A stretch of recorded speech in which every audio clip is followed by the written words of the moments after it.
बेटी को कह रहे कि हम भारत के रहने वाले नहीं है, हमारा मूल विदेशी है, ये यहीं के लोग हैं सारे। अगर ये मजबूत हो गए तो कभी भी हमें यहाँ से हटा सकते हैं, क्योंकि हमने अंग्रेजों को यही कहकर के हटाया है कि अंग्रेज विदेशी है, इसलिए विदेशी अंग्रेजों वापस जाओ। तो जब तक ये लोग कमजोर रहेंगे, मैं नहीं कह रहा हूँ, खुद पंडित जवाहरलाल नेहरू ने अपनी किताब में लिख रखा है, वहां से पढ़ करके मैं बोल रहा हूँ, बाबा साहब ने भी सारा पूरा भजिया उखेड़ी है इनकी। इसके अलावा एक किताब लिखी महापंडित राहुल साकरदेन, ब्राह्मण, बहुत बड़ा विद्वान था, उसने लिखी ओल्गा टू गंगा। ओल्गा नदी रूस में, गंगा नदी भारत में। उस किताब में पूरा वृत्तांत है, पूरे डायलॉग है, उसके अंदर प्रमाण दिए गए, लिखा गया। उसमें क्या लिखा कि किस तरह से आर्य ओल्गा नदी के तट से चलकर गंगा नदी के तट तक कैसे कैसे पहुंचे, उसमें लिखा हुआ है। ऋग्वेद के अंदर, ऋग्वेद भारत की सबसे प्राचीन किताब है, जिसे ब्राह्मणों के बाप ब्रह्मा ने लिखा है। उस किताब के अंदर लिखा हुआ है, हमारे बड़ों का नाम लिखा है राक्षस, असुर, दानव, दैत्य, देशी, बंदर, गधा, कौवा, और ब्राह्मणों ने अपना नाम लिखा उसमें देवता, हंस। ठीक है ना, अपने ये इतिहास नाम बदल के इतिहास लिख रखा है। कभी आप किसी मुकालते में पढ़ लो ऋग्वेद, उससे प्राचीन किताब नहीं है भारत में। सबसे प्राचीन किताब ऋग्वेद है भारत की। उसके बाद फिर 3 वेद लिखे गए, उसके बाद उपनिषद लिखे गए, उसके बाद रामायण और महाभारत आई, उसके बाद भागवत गीता आई, और भागवत गीता के आने के बाद ही हमें भारत में चमार बनाया गया। उससे पहले केवल 4 वर्ण थे, ब्राह्मण, क्षत्रिय, वैश्य और शूद्र, 4 वर्ण थे। जाति बाद में बनी। इसलिए सम्मानित भाइयों, युद्ध में तो हम जीत गए, युद्ध में तो हम लोग जीत गए, लेकिन वो जो आर्य थे उनके 3 नेता थे। एक का नाम था ब्रह्मा, दूसरा विष्णु और तीसरा महेश। उन्होंने मीटिंग की और मीटिंग करके उन्होंने कहा कि युद्ध लड़कर हम इनके साथ कभी नहीं जीत सकते, इनके साथ मिल करके छल कपट करेंगे, तभी जाकर के हम इस देश पर कब्जा कर सकते हैं। उनके खुद के देश में अकाल पड़ गया था। अकाल किसको कहते हैं? अगर आज बारिश शुरू हो जाए और 3 महीने तक बारिश पड़ती रहे शुक्र ताल के आसपास, तो यही अकाल है, खाने पीने की चीजें खत्म। तो उनके देश में अकाल पड़ गया, औरतें, आदमी, बच्चे सब मरने लगे। तो वो भारत की तरफ चले, उन्हें पता था कि इस देश से सीधा आदमी कहीं का नहीं। इसलिए सम्मानित भाइयों, उन्होंने कहा कि भाई इनके साथ मिलकर होगा काम, ऐसे नहीं चलने का। तो वो लगभग 5-6 हजार लोग आए थे घोड़ों पर बैठ करके, और उनके साथ मुश्किल से 40-50 लड़कियां थी, और उन लड़कियों में सबसे सुंदर लड़की थी पार्वती।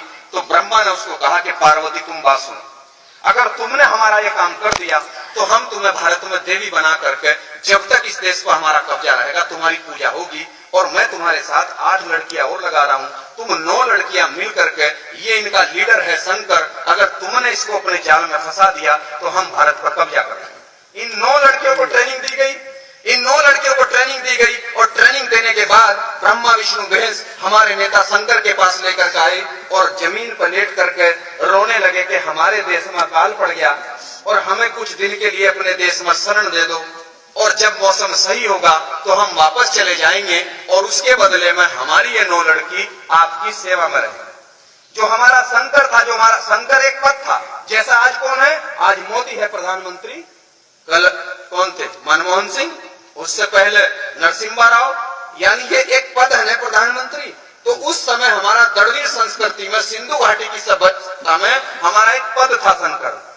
शंकर कोई एक आदमी था, हमने वो नेता चुन रखा था अपना, वो था, अगर दिक्कत होगी तो फिर दूसरा बना लेते थे।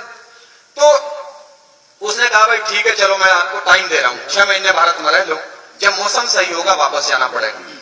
तो वो जो 9 लड़कियां थी, वो घूमने के बहाने सिंधु घाटी के बॉर्डर से हटाकर, उन्हें अफगानिस्तान से हटाकर चीन के बॉर्डर की तरफ लेकर आई घूमने के बहाने, और उन्होंने यही हमारे पड़ोस में सारा काम हुआ। इस शहर का नाम भी लिखा महाभारत कालीन, क्योंकि कहीं आसमान में महाभारत नहीं है, सब यहीं की कहानियां हैं। हमें गुलाम यहीं आपके बराबर में बैठ कर बनाया गया। चीन के बॉर्डर से पहले है हरिद्वार, और हरिद्वार के नीचे है कनखल, उसी का एक छोटा सा कस्बा, उस समय गांव रहा होगा कभी। तो वहां पार्वती ने डेरा डाल दिया शंकर के साथ, और भांग धतूरा शराब और गांजा पिला करके इसको पागल कर दिया। और इस तरह से जब आर्यों को यह पता लगा कि हमारी लड़कियों ने काम सही कर दिया, तो उधर से आर्यों ने अपना घेरा डाल दिया। इस देश का नाम जम्बू द्वीप था, उन्होंने इसका नाम बदलकर तुरंत कर दिया आर्यव्रत। व्रत का मतलब होता है घेरा, यानी यानी आर्यों ने घेरा डाल दिया। घेरा तो डलेगा ही जब जिस देश का नेता ही बेईमान उनके चक्कर में फंस गया और उनको शरण दे दी भारत में, और उसने अपने इतिहास को पढ़ने की कोशिश नहीं की, इस चक्कर में उन्होंने भारत में कब्जा कर लिया।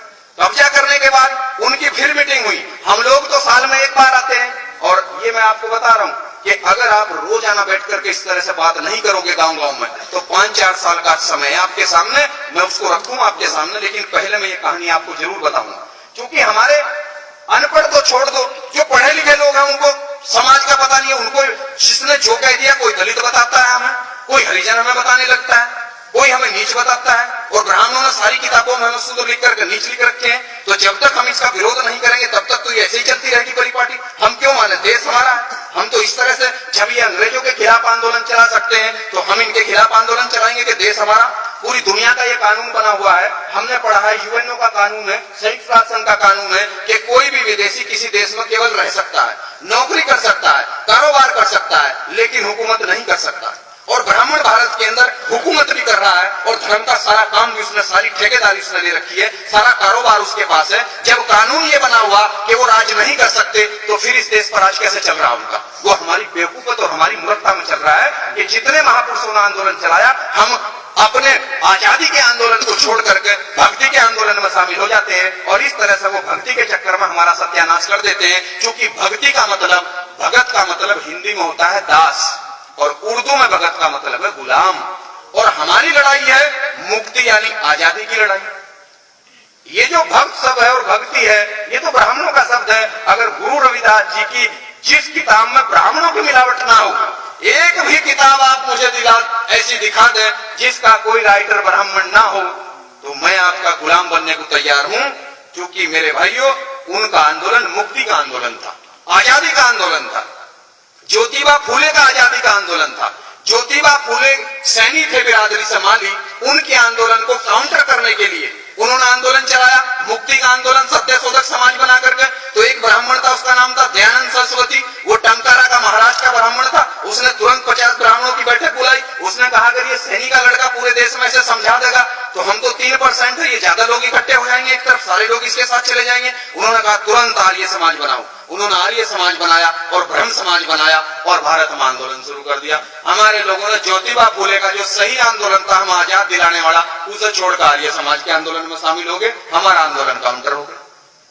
तो कितने उदाहरण मैं आपको दूं, इस तरह से हमारा आंदोलन काउंटर होता है भारत में। इसलिए सम्मानित भाइयों, उसमें क्या हुआ, उन्होंने मीटिंग की। मीटिंग करके उन्होंने कहा भाई हमारी लड़कियों ने काम तो बहुत सही कर दिया, चलो संकट तो फंसा, लेकिन इनका क्या करोगे? जो भोले, भोले का मतलब है भारत की जनता, वो हमें बोलते हैं भोला।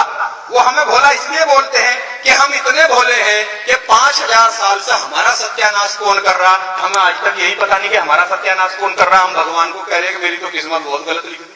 अरे कोई भगवान हमारी किस्मत खराब नहीं कर रहा, हमारी किस्मत तो इन्होंने खराब कर रखी है, समझिए ना।